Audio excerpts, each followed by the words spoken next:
Bruno Frongia, originario di Solarussa, classe 1981, per i tifosi della Nuorese non ha bisogno di presentazioni, essendo stato uno dei protagonisti di quella cavalcata vincente che portò la Nuorese targata a Goveani e guidata dai tecnici Virgilio Perra e Mario Petrone dall'eccellenza alla Serie C2. L'anno della promozione in C2 giocò 18 gare, allora era uno dei giovani più promettenti del calcio sardo e a Nuoro ha maturato un'esperienza importante. In verde-azzurro Frongia ha giocato 3 campionati fino al 2006. Ora, dopo 6 anni trascorsi in giro per l'isola, giocando nei campionati di Serie D, torna alla Nuorese per dare il suo contributo alla causa verde-azzurra.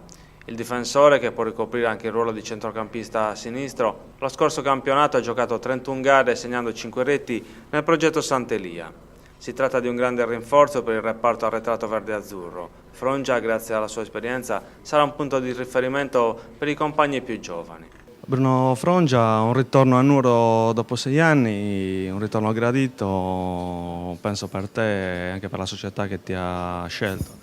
Sì, assolutamente. Per me è molto importante un gran ritorno perché la piazza di Nuoro, insomma, non è sempre una grande piazza.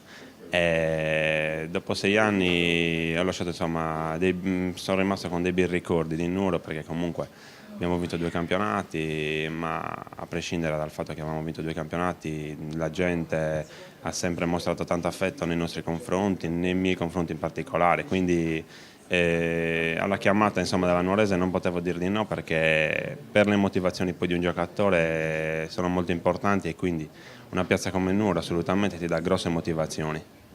La Nuorese parte per fare un campionato, insomma, di prestigio, l'obiettivo è quello in 2 anni di arrivare in Serie D. Insomma, tu hai tanta esperienza, puoi dare tanto ai tuoi compagni più giovani.